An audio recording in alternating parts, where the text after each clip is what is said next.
Hello friends, welcome to my channel. आज हम सुनेंगे वट सावित्री या बरसायत की कथा। प्राचीन काल की बात है। मध्य देश में अश्वपति नाम के राजा परम ज्ञानी राजा थे। उनकी दीर्घ काल तक संतान न होने के कारण दुखी हुए राजा ने अपने राज्य के सब विद्वान, ज्योतिषी, ब्राह्मण, पुरोहित आमंत्रित कर एकत्रित किए। सबका यथायोग्य सत्कार कर कहा, हे भविष्यदर्शी विद्वान विप्रो, आप सब गणना करके यह बताने की कृपा करें कि मेरे भाग्य में कोई संतान है या नहीं। तत्काल राजा के प्रश्न कर उत्तर देने के लिए विद्वान ज्योतिषियों ने अपनी अपनी ज्योतिष गणनाएं प्रारंभ कर दी। कुछ समय पश्चात सब गंभीर होकर राजा की ओर देखने लगे। राजा ने कहा, आप लोग संकोच त्याग कर सच्ची बात कहिए। ज्योतिषी बोले, हे राजन, आपके प्रश्न का उत्तर प्रसन्नता बढ़ाने वाला नहीं है, फिर भी सत्य को छिपाना नहीं है, आपको बता ही देना है। आपके एक अत्यंत रूपवान, बुद्धिमान, धर्मपरायण कन्या उत्पन्न होगी, परंतु वह अपने विवाह के 1 वर्ष बाद विधवा हो जाएगी। यही विधि का विधान है। ज्योतिषियों की भविष्यवाणी सुनकर राजा बहुत दुखी हुए। वे कन्या और अपने राज्य के भविष्य की चिंता में बहुत दुखी हो गए। कालांतर में राजा के एक कन्या उत्पन्न हुई जिसका नाम सावित्री रखा गया। कन्या समय के अनुसार बचपन व्यतीत कर युवा हुई और विवाह योग्य आयु की हो गई। राजा अपनी कन्या के विवाह का परिणाम सोचकर ही दुखी हो जाते। वे ये विचारने लगे कि कुछ बचाव का प्रयास किया जाए। ऐसा सोचते सोचते दैव प्रेरणा से राजा को नारद जी का स्मरण हो गया। धर्मात्मा राजा ने आवाहन कर नारद जी को बुलाया और सारी बातें नारद जी को बता दी। नारद जी कुछ पल विचार कर बोले, हे राजन, तुम अपनी कन्या के विवाह का दायित्व उसी पर छोड़ दो। तुम अपनी कन्या से कहो कि वह अपने लिए स्वयं ही कोई योग्य वर तलाश ले। तुम्हारी कन्या जिस युवक को अपने भावी पति के रूप में तुम्हारे सामने प्रस्तुत करे, तुम उसी के साथ अपनी कन्या का और पूर्ण शास्त्रोक्त विधि से विवाह कर दो। राजा ने अपनी कन्या सावित्री को बुलाया और नारद जी की बातें बताकर पूछा, हे पुत्री सावित्री, तुम कहो तुम्हारा क्या विचार है। सावित्री बोली, हे पिताजी, मैं नारद जी के आदेश का प्रसन्नता पूर्वक पालन करूंगी। राजा को कुछ सांत्वना प्राप्त हुई। अब राजपुत्री सावित्री ने सखी सहेलियों, दास दासियों और अनुचरों सहित भावी पति के योग्य व्यक्ति को ढूंढने में भ्रमण करना प्रारंभ कर दिया। अनेकों नगर वन पार कर सावित्री एक छोटे से रमणीक जंगल में पहुंची। वहां पहुंचकर सावित्री ने अपना रथ रुकवाया। कुछ देर प्रकृति की सुंदरता निहारने के बाद सावित्री विश्राम करने लगी। आँख खुलने पर एक वृक्ष की डाल पर बैठकर कुल्हाड़ी से लकड़ी काटता एक सुंदर, बलिष्ठ और गौर वर्णयुक्त युवक दिख पड़ा। उस युवक को देखकर सावित्री उस युवक के चेहरों के भावों, मुखाकृति और स्वभाव का ध्यान पूर्वक अध्ययन करती रही। युवक का मौन निरीक्षण करते हुए काफी समय व्यतीत करने के बाद सावित्री ने अपने अनुचरों द्वारा उस युवक को बुलवा भेजा। सावित्री द्वारा बुलाए जाने पर सत्यवान उसके पास आ पहुंचा। सावित्री द्वारा परिचय पूछे जाने पर सत्यवान ने कहा, हे राजकुमारी, मैं एक दरिद्रता प्रभावित कुलीन युवक हूँ। इसी जंगल में रहता हूँ। मेरे साथ ही मेरे माता पिता भी रहते हैं। वे अंधे हैं। मैं जंगल की लकड़ी काटकर बाजार में बेचता हूँ। इसी से हम तीनों प्राणियों का जीवन निर्वाह होता है। मेरा नाम सत्यवान है। आप कहिए, मैं आपकी क्या सेवा करूँ। उस सत्यवान नामक युवक की शालीनता, शिष्टता और स्पष्टवादिता से सावित्री बड़ी प्रभावित हुई। उसने युवक के गुणों से प्रभावित होकर उससे विवाह करने का निश्चय किया। ऐसा निर्णय लेते ही सावित्री ने युवक से शांत गंभीर स्वर में विनम्रता पूर्वक विवाह का प्रस्ताव रखा। सावित्री का प्रस्ताव सुनकर सत्यवान ने कोमल नम्र स्वर में कहा, हे राजकुमारी, मेरे साथ विवाह करना आपके लिए उचित नहीं है। मेरे साथ ही आप भी दुखों और संकटों में घिर जाएंगी। इसके बाद सावित्री बार बार विवाह का आग्रह करने लगी। सत्यवान तरह तरह से समझाता रहा, परंतु सावित्री के हट करने पर सत्यवान ने कहा, समीप ही मेरे माता पिता की कुटिया है, आप उनके पास चलें। अच्छा हो कि यह बात उनके सामने हो। सत्यवान के प्रस्ताव से उत्साहित होकर सावित्री उसकी कुटिया में गई। वहां सत्यवान के अंधे माता पिता ने भी सावित्री को हर तरह से समझाया, पर सावित्री ने अपनी ओर से उन्हें तरह तरह से आश्वस्त कर विवाह की स्वीकृति प्राप्त करने में सफलता प्राप्त कर ली। सत्यवान ने भी विवाह के लिए स्वीकृति दे दी। सत्यवान की कुटिया से लौटकर सावित्री अपने पिता के पास पहुंची और संपूर्ण वृत्तांत बता दिया। सावित्री अपने पिता से वार्तालाप कर ही रही थी कि उसी समय नारद जी आ पहुंचे।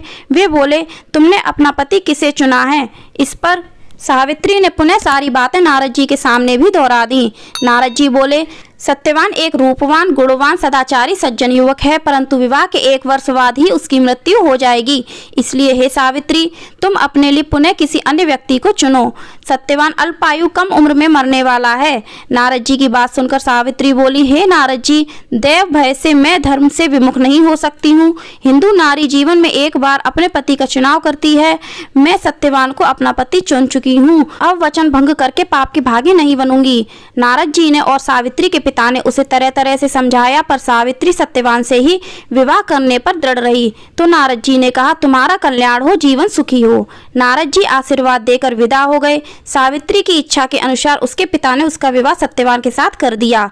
सावित्री को ज्ञात था कि 1 वर्ष बाद उसके पति की मृत्यु हो जाएगी। ऐसे में यदि शंकर जी को प्रसन्न कर लिया जाए तो विधि के विधान पर भी विजय पाई जा सकती है, क्योंकि शंकर जी के विषय में प्रसिद्ध है, मेटई कठिन कुअंक भाल के, भावहु मेट सकई त्रिपुरारी। अर्थात शंकर जी में शक्ति है कि विधाता का विधान भी बदल सकते हैं। अतः सब प्रकार से निश्चय कर सावित्री भक्ति पूर्वक शंकर भगवान की आराधना करने लगी। सत्यवान के लिए सावित्री पूर्ण मनोयोग से शिव जी की आराधना करती रही। जब सत्यवान की आयु के केवल 7 दिन शेष रह गए तो सावित्री और तीव्रता से कठिन व्रत उपवास कर भगवान को प्रसन्न करने में लग गई। सावित्री की भक्ति से प्रसन्न होकर भगवान शंकर उसके सामने प्रकट हुए और बोले, हे सावित्री, मैं तुम्हारी भक्ति से प्रसन्न हूँ, मुझसे मनवांछित वर मांग लो। सावित्री बोली, हे भगवान, मेरे पति की आयु के 2 दिन ही शेष हैं, कृपया उसकी जीवन रक्षा की युक्ति बताएं। भगवान शंकर बोले, कल ज्येष्ठ की अमावस्या के दिन भक्ति पूर्वक वट वृक्ष की पूजा करने से तुम्हारी मनोकामना पूरी होगी।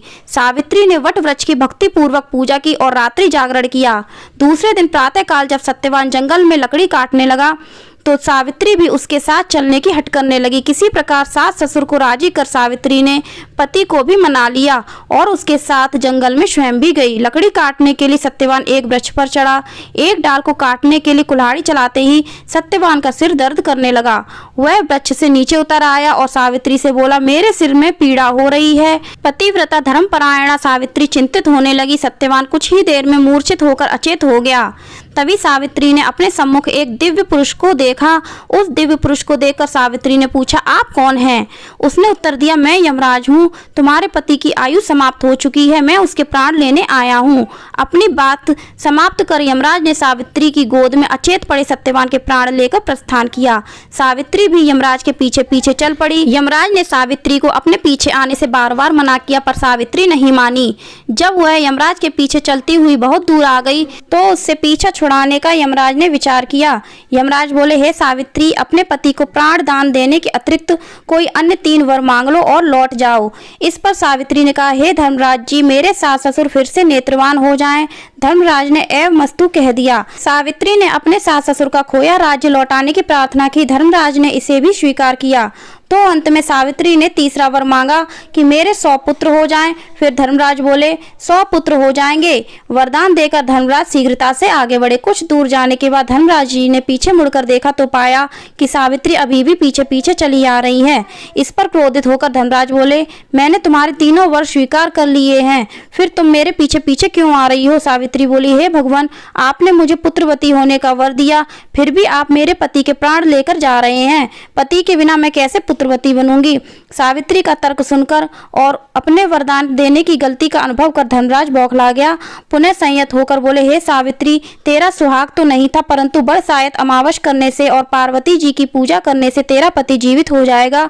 बड़ी चतुरता से तूने मुझे धर्म संकट में डाला है। जाओ, वरदान असत्य नहीं होगा। अपने पति के पास जाओ, तुम्हारे पहुंचते ही सत्यवान जीवित हो उठेगा। सावित्री अपने पति के पास लौटकर आई तो वह जीवित हो उठा।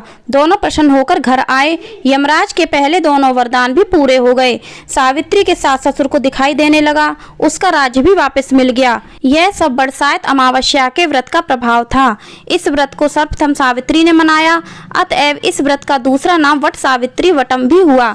हे भगवान, जिस प्रकार आपने सावित्री को अचल सुहाग दिया, वैसे ही सभी को देना। जो भी इस कहानी को कहता सुनता है, उसकी सब मनोकामनाएं पूर्ण होती हैं। सावित्री के पिता को पुराने श्राप से मुक्ति प्राप्त हुई। सावित्री के पिता अश्वपति को भी 100 पुत्र प्राप्त हुए। उसने सारे में ढिढोरा पिटवा दिया कि कहते सुनते जेठ की अमावस आएगी, जब बड़ की पूजा करना और बड़ के पत्तों का गहना बनाकर पहनना। सावित्री सत्यवान ने भी 100 पुत्र प्राप्त करके दीर्घ आयु तक राज्य भोगा और अंत में वैकुंठ सिधार गए। प्रत्येक सौभाग्यवती स्त्री को यह व्रत अवश्य करना चाहिए। तो फ्रेंड्स, आपको यह कथा कैसी लगी कमेंट करके जरूर बताना। पसंद आई हो तो लाइक करना, शेयर करना, हमारे चैनल को सब्सक्राइब करना, बेल आइकन को प्रेस करना और कमेंट में जय वट सावित्री व्रत अवश्य लिखना। धन्यवाद।